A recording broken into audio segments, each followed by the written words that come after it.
e estamos aqui como igreja meditando no livro de Marcos. Então, mais uma vez, nós vamos ler Marcos, segundo livro do Novo Testamento. Obrigado, Leandro. Marcos, capítulo 10, a partir do versículo 17, diz o seguinte para nós a palavra de Deus, 17 ao 22. E pondo-se Jesus a caminho, correu um homem ao seu encontro, e ajoelhando-se, perguntou-lhe: Bom mestre, que farei para herdar a vida eterna? Respondeu-lhe Jesus: Por que me chamas bom? Ninguém é bom, senão um que é Deus. Sabes os mandamentos? Não matarás, não adulterarás, não furtarás, não dirás falso testemunho, não defraudarás ninguém, honra teu pai e a tua mãe. Então ele respondeu: Mestre, tudo isso tenho observado desde a minha juventude. E Jesus, fitando-o, o amou e disse: Só uma coisa te falta, ou uma só coisa te falta. Vai, vende tudo o que tens, dá aos pobres e terás um tesouro no céu. Então vem e segue-me. Ele, porém, contrariado, em algumas traduções dizem entristecido, com esta palavra, retirou-se triste, porque era dono de muitas propriedades. Amém? Vamos encurvar nossas cabeças mais uma vez? Vamos falar com Deus? Ô Pai querido, como é bom estarmos reunidos aqui, Senhor, como igreja, como corpo de Cristo, para juntos adorarmos o Teu santo nome. Só Tu és digno de toda adoração, Senhor, de toda reverência. Nós estamos aqui por causa da obra da cruz, Senhor. Muito obrigado por cada pessoa que está aqui nessa noite. Ó Espírito Santo, essa palavra viva e eficaz, mais penetrante do que espada alguma de dois gumes, que ela venha penetrar o mais íntimo do nosso ser, que ela venha a mostrar para nós a vontade de Deus. Sim, Senhor, muito obrigado por estarmos mais uma vez aqui envolvidos com a Tua presença, com a Tua palavra, ouvindo a Tua voz. Em nome do Senhor Jesus. Amém. Assentem-se, queridos, por gentileza. A armadilha. Queridos, esse homem, ele é conhecido como homem rico. O homem rico. A palavra de Deus diz para nós que esse homem, ele foi a Jesus. Ele, olha, começa a dizer o versículo 17: Correu um homem ao seu encontro. Correu um homem ao seu encontro. Esse homem, a Bíblia o qualifica como sendo jovem. Um jovem de atitude. E esse homem, ele tinha uma urgência na sua vida. Ele tinha uma urgência, então ele corre. Ele não queria perder aquela oportunidade de falar com o Mestre, de falar com o Senhor Jesus. E ouvir a sua voz também. Também esse homem, ele demonstra para nós aqui um homem humilde. Ele era religioso, sim, mas a atitude dele correspondia com a atitude de um homem, assim, que tinha humildade no seu exterior. Ele era rico. Ele tinha muitas posses. Ele correr, preste bem atenção, ele saiu correndo, né? Ele correu ao encontro de Jesus. E correndo, a palavra de Deus diz que ele se lança aos pés do Senhor Jesus. Esse homem, ele corre ao encontro de Jesus. Mas ele corre por uma motivação muito grande que havia no seu interior. Ele corre por causa de um problema espiritual que ele tinha. Aquele homem ele tinha um problema interior. A motivação dele correr era fazer com que ele pudesse ter respostas, para que ele pudesse ter respostas para as suas indagações. Igreja, este homem aqui, ele representa a mim, representa a ti. A motivação desse homem era uma motivação questionável.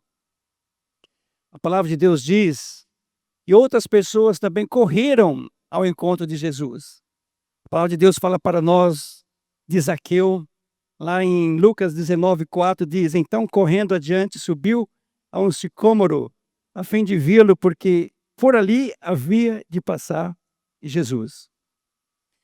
Esse homem, Zaqueu, também ele corre ao encontro de Jesus. O jovem rico também corre ao encontro de Jesus. Os dois correm, outras pessoas correm. Eu entendo aqui que esse homem ele era um homem de atitude. Ele era um homem de atitude. Talvez seja por isso que ele tenha alcançado tantas realizações na sua vida.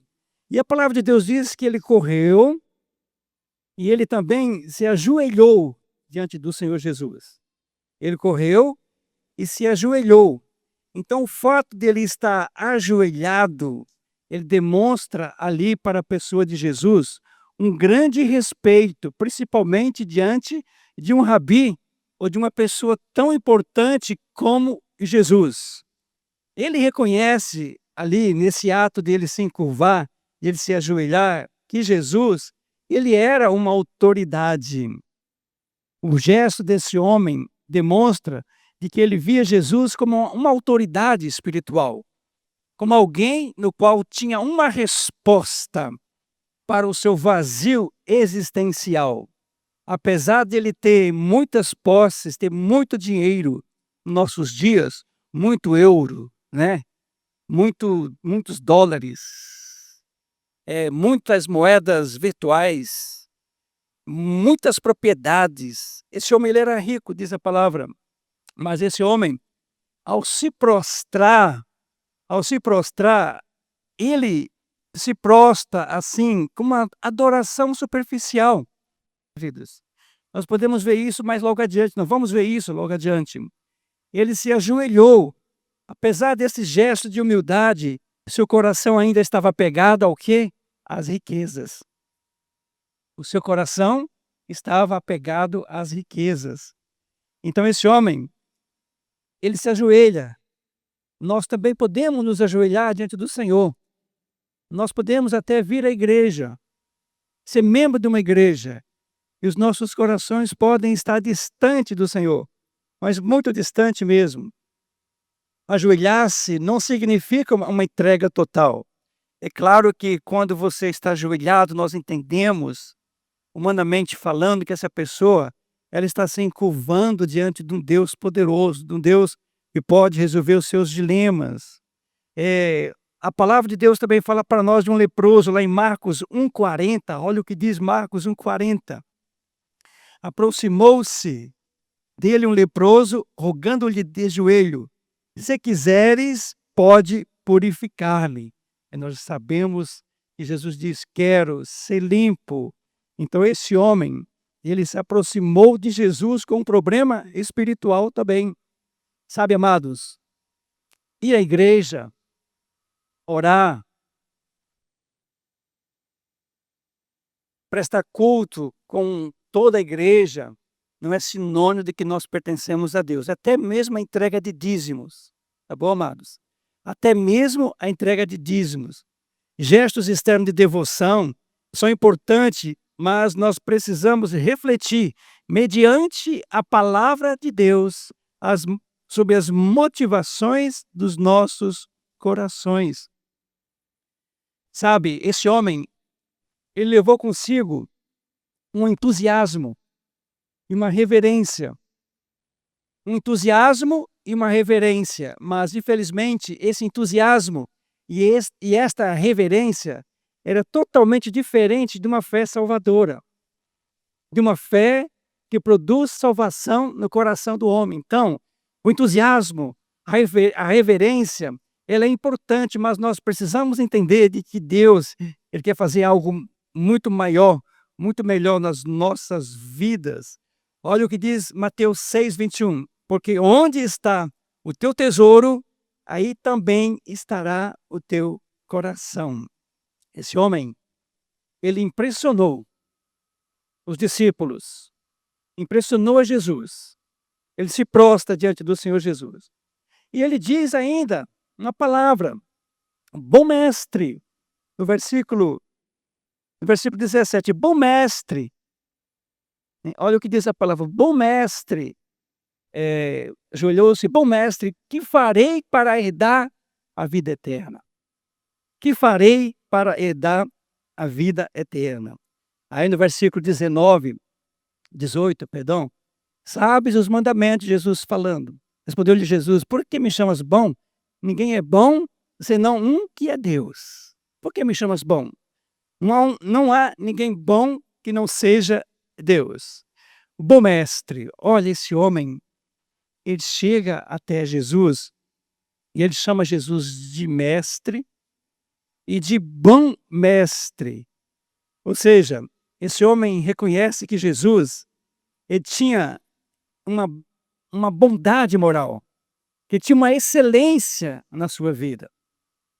Ele reconhece que Jesus era mestre, mestre por excelência, bom mestre, bom mestre.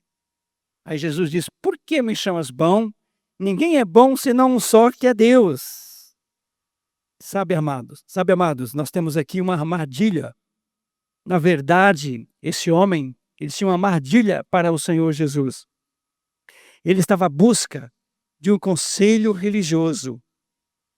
Estava em busca de um sentido existencial, de algo que ele não experimentava, apesar de ser rico, apesar de ter muitas posses, mas havia um vazio muito grande no interior desse homem, um vazio do tamanho de Deus.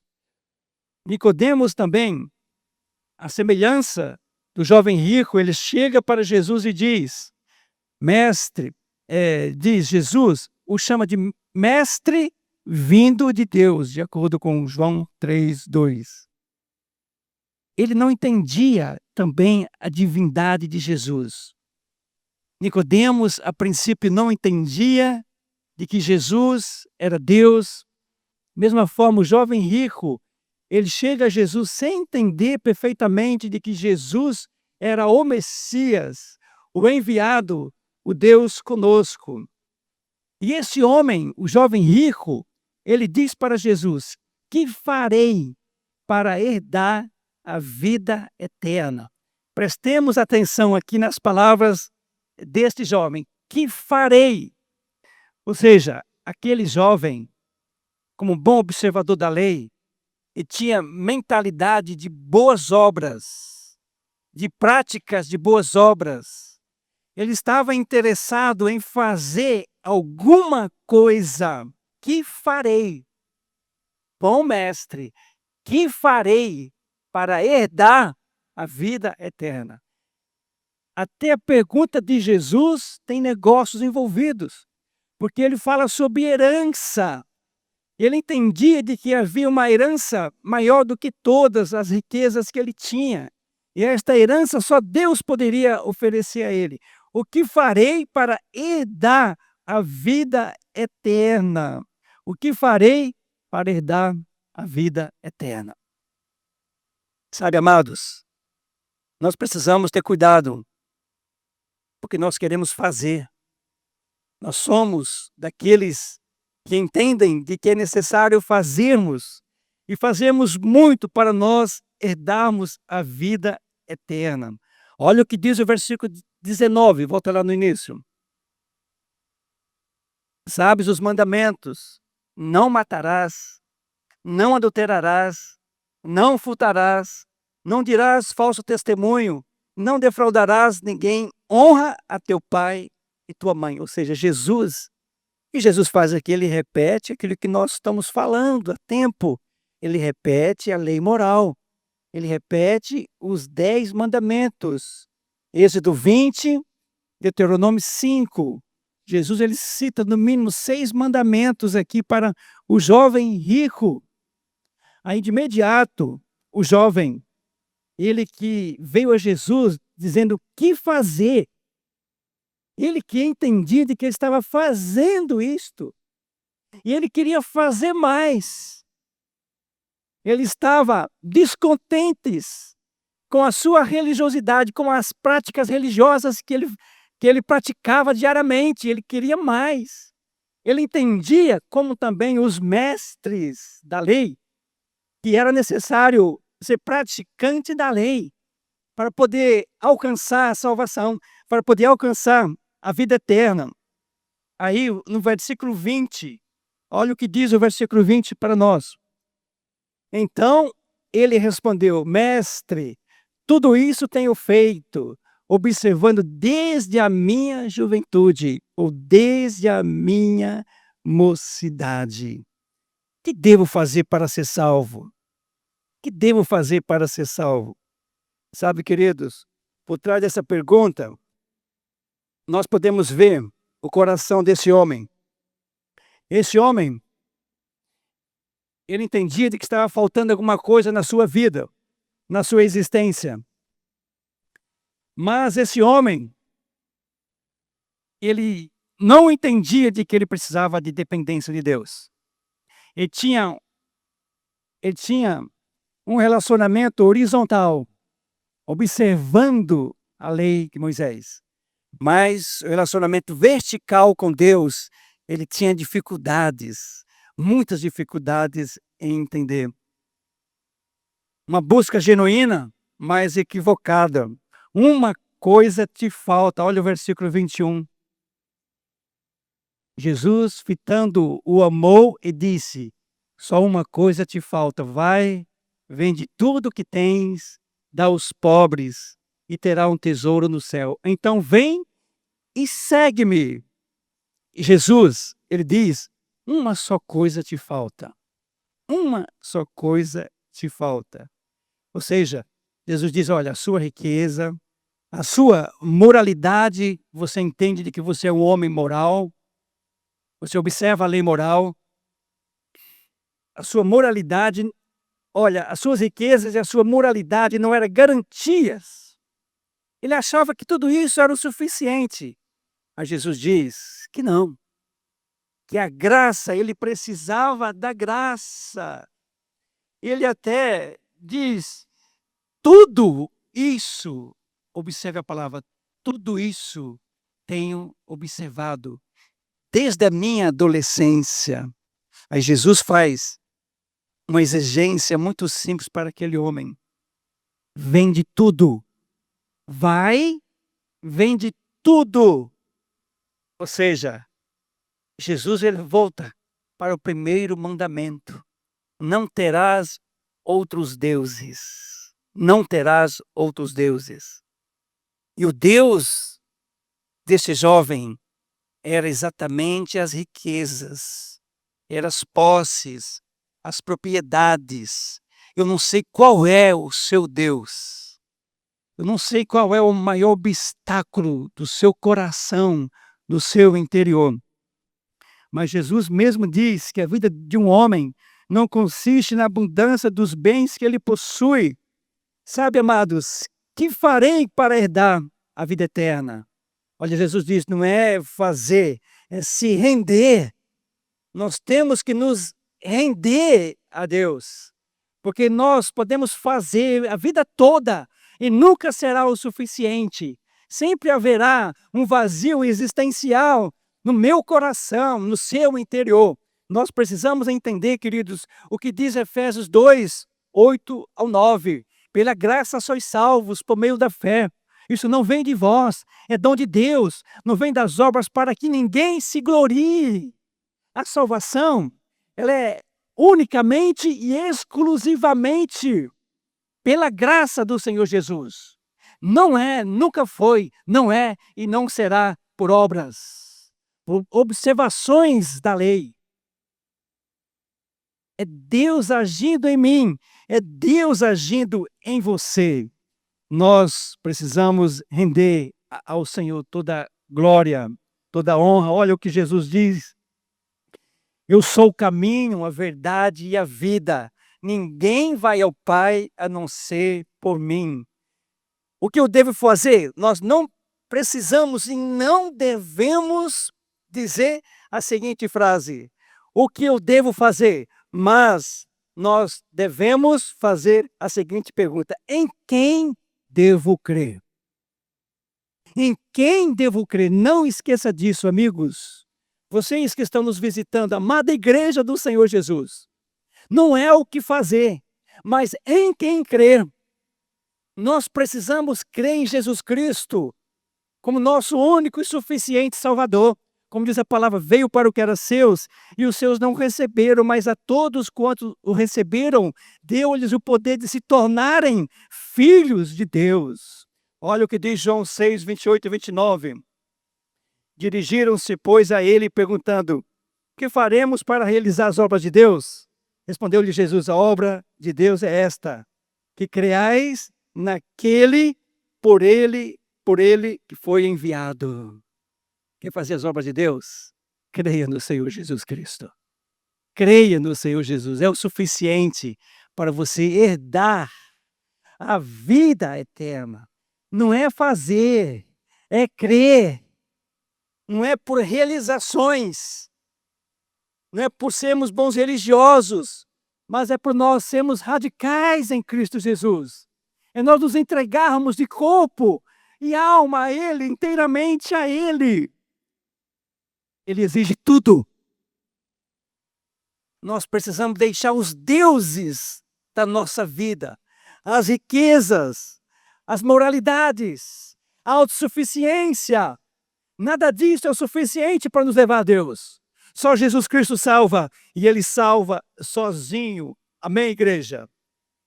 O chamado de Jesus para a sua vida e para a minha vida é radical, radical. Você está disposto a deixar tudo pelo Senhor Jesus? Você está disposto a dizer: sim, Senhor Jesus, eu quero te seguir.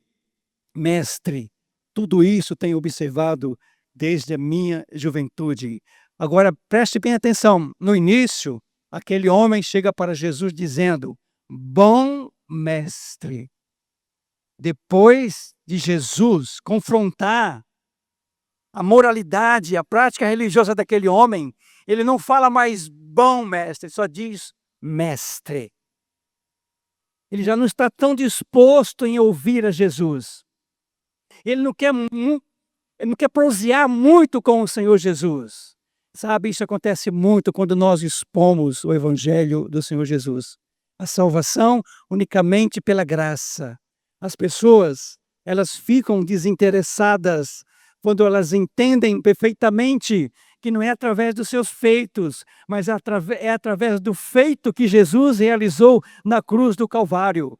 Ele morreu por ti, Ele morreu por mim, Ele morreu pelos nossos pecados. Nós precisamos descansar os nossos corações na graça do Senhor Jesus, no Evangelho do Senhor Jesus. Desde a minha juventude eu tenho feito tudo isso. Amados, esta resposta desse homem revela para nós o seguinte: autossuficiência espiritual. Ele estava brincando com a salvação, brincando com a vida eterna. Se fosse possível nós fazermos algumas coisas, até observarmos a lei moral, até irmos um pouco mais além, que é impossível ao homem guardar a lei de Moisés. Só teve uma pessoa que pôde guardar a lei moral integralmente, 100%, fidedigno, o Senhor Jesus. Única pessoa que pôde ser fiel, Jesus Cristo. E é por causa do Senhor Jesus que nós podemos nos aproximar do Pai. É por causa daquele sacrifício que Ele fez por nós na cruz do Calvário. O publicano também chegou para Jesus, dizendo, o fariseu disse: jejuo 2 vezes por semana, dou dízimo de tudo. Ou seja, olha a autossuficiência desse homem. Mas o publicano Bíblia diz: sequer ousava olhar para frente, ele baixava a sua cabeça e dizia: tem misericórdia de mim, pecador. Misericórdia de mim, pecador. Nós precisamos do Senhor Jesus porque nós somos pecadores. Sem Jesus nós estamos perdidos. Olha o que diz Paulo em Filipenses 3, versículos 6 e 7. E quanto ao zelo perseguidor da igreja, quanto à justiça que há na lei, irrepreensível, mas o que para mim era lucro, ou seja, ele achava que guardar a lei, fazer coisas para agradar ao Senhor, era o suficiente. Ele disse: mas para mim o que era lucro, isso considerei perda por causa de Cristo Jesus. Isaías 64:6 diz para nós o seguinte: todos os nossos atos de justiça são como trapo de imundície. Trapo de imundície. Amados, nós não podemos, de forma alguma, nos apegar nas nossas práticas de boas obras. Não faça isso. Confie em Jesus Cristo. Se você morrer hoje, se você morrer durante a semana, qual é a garantia que você vai ao céu? Foi pela sua performance? Foi por aquilo que você fez? Nunca foi. Não é. E não será. É por causa daquilo que Jesus fez. É por causa dessa obra de Deus. O Pai trabalhando. Jesus Cristo se oferecendo. Ele sendo o Criador dos céus e da terra. Sendo o Criador de todo o universo. Ele sabendo que era impossível ao homem salvar-se a si mesmo. Ele veio a este mundo e fez a maior e melhor de todas as obras. Ele morreu na cruz por mim e por ti. Esse jovem rico, ele recebe um alerta. Ele confiava na religião externa. Ele tinha uma ilusão no seu coração. Uma cegueira para os ídolos do seu coração. Jesus, ele não está proibindo as riquezas, propriamente dita. A palavra de Deus não proíbe ter riquezas, ter posses, mas a palavra de Deus, ela é categórica em nos condenar e nos advertir que o amor ao dinheiro é a raiz de todos os males. Quando você ama aquilo que você tem, quando você faz de tudo para não perder aquilo que você tem, para não passar necessidades, até deixando ao Senhor, ignorando a palavra, ignorando o seu contato com Deus. Amados, nós não podemos confiar em nós. Nossas obras de justiça. A palavra de Deus diz, versículo 21. Uma só coisa te falta, mas antes, uma só coisa te falta. 21, olha lá para nós. Jesus, olha essa frase, essa palavra, fitando-o, o amou e disse: só uma coisa te falta. Apesar desse homem ter um coração idólatra, apesar de Deus não ser o único Deus da sua vida, apesar de ele estar violando outros mandamentos, aliás, Jesus, ele não ouviu as palavras de Jesus, porque Jesus, ele amplia, ele vai muito além do adulterar, do matar, do roubar. Ele vai muito além, ele diz que é impossível ao homem ser salvo por si mesmo, porque não é apenas adulterar, mas é cobiçar. Não é apenas não matar, mas ser agressivo verbalmente, desprezar o irmão no coração, você já mata. Jesus deixa bem claro para nós que é impossível a qualquer homem cumprir a lei de Deus, que é pura. Nós precisamos desesperadamente corrermos para o Senhor Jesus. Uma só coisa te falta. Deixa tudo. Apesar de nós sermos desobedientes, mas Deus olha para mim, para ti, com amor profundo, fitando os seus olhos nos nossos olhos, dizendo: falta-te uma coisa. Quero dizer para você nessa noite, falta-te uma coisa: priorizar a Deus, priorizar o Evangelho, priorizar a graça, tirar os olhos de si mesmo. Nunca faça isso. Eu não faço Não quero fazer. Não quero que você faça. Olhe para a cruz. Olhe para o Senhor Jesus. Pois o que Ele fez é o suficiente para mim e para ti. Uma só coisa te falta. Vai. Deixa tudo. Larga tudo. Renuncia tudo. Vem e segue-me.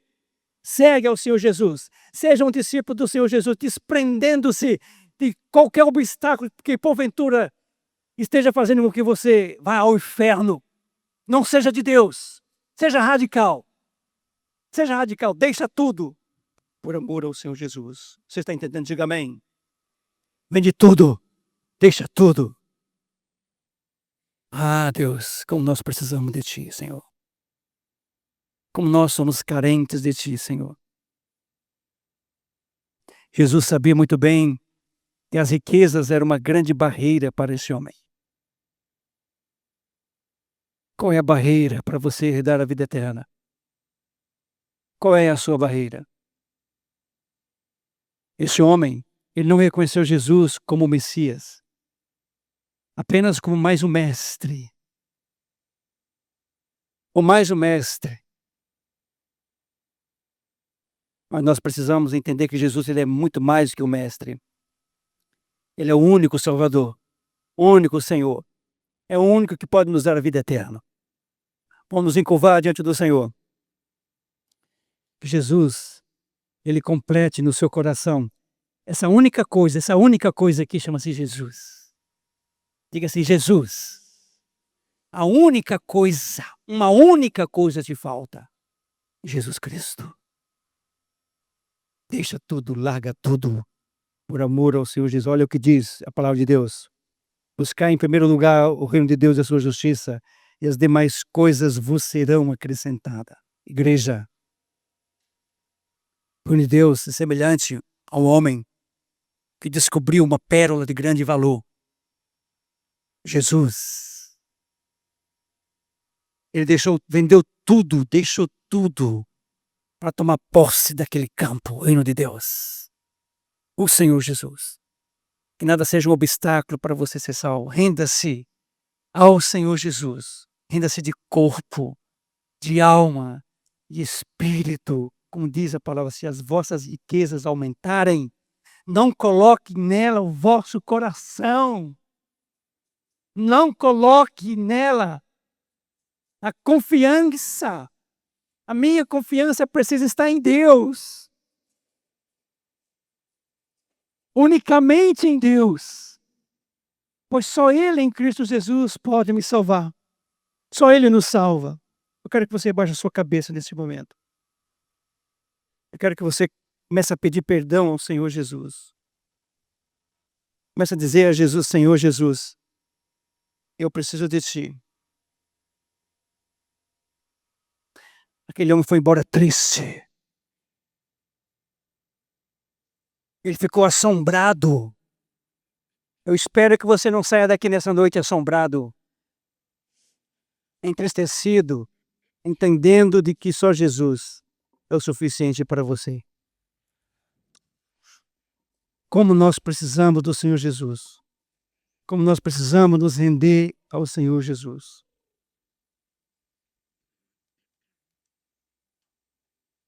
Liberte-se de todo o ídolo da sua vida. Venha a Cristo em dependência total. Siga-o em discipulado contínuo. Que farei? Ele só diz, segue-me. Creia, segue-me. Seja um seguidor de Jesus. Independente das circunstâncias difíceis da sua vida. Siga-o. Queira-o. Ninguém pode servir a dois senhores, diz a palavra de Deus. Porque ao dia um aborrecer-se de um e amar o outro, ou se devotará a um e desprezará o outro. Não podeis servir a Deus e a mamão e a riqueza. A sua vida pertence a quem? Unicamente, exclusivamente a Deus? Ao Senhor Jesus? Ou será que a semente do Evangelho caiu entre as pedras que estão sendo sufocadas pelas riquezas, pelos prazeres deste mundo. A semente da palavra precisa cair em boa terra e frutificar 30, 60 e a 100 por um. É isso que acontece no coração. Um coração que é alcançado pela graça, pela misericórdia de Deus. Ó Deus, nós estamos dispostos a deixar tudo, Senhor. O que você precisa deixar nessa noite?